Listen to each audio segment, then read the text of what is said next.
مباراة جديدة قدام خصم جديد في منافسات بطولة الكونفدرالية، أو مش منافسات بقى، هي بقت نهائي بطولة الكونفدرالية.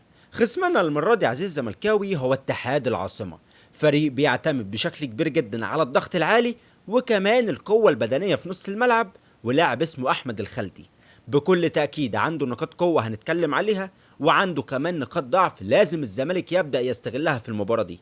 كمان في بعض الأرقام والإحصائيات اللي بإذن الله هنتكلم عليها برضو في الفيديو بتاعنا ده. مش عايز اطول عليك، ولكن قبل ما نبدأ كلامنا عزيز زملكاوي اتمنى من حضرتك توصل الفيديو ده ل1000 لايك. كمان لو اول مرة تشوفني اشترك في القناة. ولكن قبل ما تعمل اي حاجة من دي اوعى تنسى تصلي على النبي في سرك، مش لازم في كومنت. كمان عايز اكلمك على حاجة، يمكن انا امبارح نزلت فيديو كده كنت بجرب شكل مختلف شوية، وناس كتير الحمد لله عجبها الموضوع، ولكن لاحظت ان في شوية حاجات عايزة تتظبط، اولهم طبعا الصوت. فباذن الله عزيز زملكاوي نقبض كده بس ونجيب احلى مايك، وباذن الله هحاول ان انا في الفتره اللي جايه دي اطلع شغل محترم يعجبني ويعجبك. وبالمناسبه برضو حابب اشكر كل واحد قال لي كومنت ايجابي على الفيديو اللي نزل امبارح ده. اقسم بالله يا جماعه لو قعدت انا من هنا لبكره بحاول اعبر عن كميه الحب اللي جوايا ليكوا، مش هعرف اعبر بالشكل الصحيح، او اللي انا اعبر مثلا بالشكل اللي انتوا تستحقوه. فعلا الف شكر لكل واحد وكل اخ بيقول لي كلمه مخلاني مكمل لحد دلوقتي. كمان بتقدم بخالص التعازي للاعب الزمالك محمد شحاته في وفاه والده. ربنا يصبر محمد شحاته ويرحم والده ويسكنه فسيح جناته. ويا ريت انت كمان عزيز زملكاوي تدعي لوالد محمد شحاته بالرحمه والمغفره ويكون واحد من اهل الجنه. وبرضه مش لازم يعني في كومنت، ممكن في سرك عادي. طيب، بسم الله. من خلال متابعتي لفريق اتحاد العاصمة عشان اعرف بقى ايه نقاط قوته وايه نقاط ضعفه، كنت بحاول اوصل لشيء واحد بس عشان ما نبقاش بنضحك على نفسنا، ولا بضيع وقتك ولا بضيع وقتي. الزمالك في الماتش ده هينزل يعتمد على التحولات الهجومية، ده قولا واحدا. طيب يبقى السؤال بقى، هل الفريق اللي قدامنا ده بيقدر يتعامل بشكل كويس مع التحولات الهجومية وبيمنع خطورتها، ولا بتسبب له مشاكل؟ وفي الحقيقة عزيز زملكاوي ده كان السؤال الشاغل بالنسبة لي، وبالفعل لقيت إجابة على السؤال ده. فريق اتحاد العاصمة عنده لعيبة قوية جدا بدنية في نص الملعب، فبيقدروا يعملوا الارتداد الدفاعي اثناء التحول الهجومي اللي معمول عليهم، ولكن ما بيبقاش في تنظيم اثناء الارتداد بتاعهم. تحس ان كل لاعب بيرجع عشان يعمل كثافة عددية وخلاص. اللاعب اللي بيرجع يعمل الواجب الدفاعي اثناء التحولات الهجومية اللي بتحصل عليهم ما بيرجعش يقف في المكان بتاعه، لا، كل لاعب بيرجع هو بيجري بس على اللاعب اللي معاه الكورة، مش بيجري على المساحة الفاضية. وزي ما انت شايف كده عزيز زملكاوي في الصور اللي قدامك، اتحاد العاصمة اثناء التحول الهجومي اللي بيتعمل عليه دايما الحتة الشمال عنده بتبقى فاضية، فيها مساحات كبيرة جدا. وده سببه ايه يا كابتن هادي؟ سببه الباك الشمال بتاع اتحاد العاصمة اللي انا لحد دلوقتي معرفوش. فريق اتحاد العاصمة كل مباراة تقريبا بيلعب بباك شمال مختلف عن التاني، ده جايز بسبب غياب الباك الشمال بتاعهم الاساسي وهو الياس شتي، وده كان لاعب سابق في الوداد ولاعب مميز جدا. ولكن حتى لما اللاعب ده رجع من الاصابه بتاعته برضه ما كانش بيشارك بصفه اساسيه. فنلاقي ان مثلا المدير الفني في كل مباراه بيغير الباك الشمال بتاع اتحاد العاصمه، مره يلعب بالسرد باك، مره يلعب بالباك اليمين، ممكن كمان يلعب بالديفندر. بس اللي لاحظته بقى عزيز زملكاوي ان اي لاعب بيتم توظيفه في الباك الشمال لاتحاد العاصمه بيلعب برجله اليمين. فبصراحة الحتة دي أنا مش فاهمها، يعني هل مثلا ده أسلوب لعب أو نمط لعب بيعتمدوا عليه، ولا هو الموضوع بيبقى اضطراري أكتر؟ بس الأغرب إن الباك الشمال بيسبب ثغرة كبيرة جدا لاتحاد العاصمة، بسبب إنه تقريبا طوال المباراة بيبقى متقدم على عكس الباك اليمين، وده طبعا بيسبب مشاكل كبيرة جدا في المساحات اللي بتبقى في ظهره. عندك مثلا الكرة دي غريبة جدا. ده شباب بلوزداد بيلعب قدام اتحاد العاصمة في نهائي الكاس بتاع الجزائر. الدقيقة كام يا معلم؟ الدقيقة 89 وفاضل دقيقة واحدة بس والماتش يخلص. مين متقدم في النتيجة؟ اللي متقدم في النتيجة اتحاد العاصمة بنتيجة 2-1.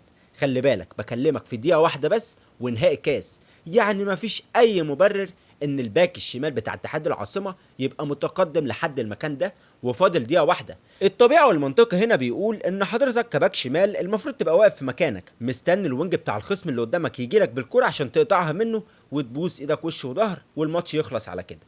ولكن بنشوف ان الباك الشمال بتاع اتحاد العاصمه متقدم لحد الحته دي، لا وكمان بيعمل عرضيه. فاللي عايز اقوله لك بقى عزيز زملكاوي انه واضح جدا ان اتحاد العاصمه بيعتمدوا بشكل كبير جدا على الباك الشمال بتاعهم كواحد من مفاتيح لعبهم الهجوميه. كمان لاحظت في بعض الماتشات اللي اتفرجت لهم عليها ان هم بيعملوا كثافه كبيره جدا ناحيه الشمال عندهم، وده برضو يعني تعتبر من وجهة نظري اخطر المناطق الهجومية اللي موجودة عند اتحاد العاصمة. تعال برضو كده اقول لك على بعض الارقام اللي ممكن تفيدنا في مباراة اتحاد العاصمة دي. اتحاد العاصمة تحت قيادة المدرب السنغالي لامين نداي لعب معاهم 13 ماتش، كسب 5 وتعادل في 4 وخسر 4 ماتشات، سجل 13 هدف واستقبل 11 هدف، وده رقم كبير جدا. بس خلينا اقول لك عزيز زملكاوي ان اتحاد العاصمة من خلال ال 11 هدف دول اتسجل منهم 5 اهداف عن طريق كرات ثابتة، ودي اول نقطة ضعف واضحة وصريحة موجودة عند اتحاد العاصمة من وجهة نظري. يعني بعد الموضوع بتاع الباك الشمال اللي عندهم ده، اتحاد العاصمة سيء جدا جدا في موضوع الكرات الثابتة، وتقريبا كده مفيش ماتش اتفرجت عليه لاتحاد العاصمة وما تسجلش فيهم هدف عن طريق كرة ثابتة.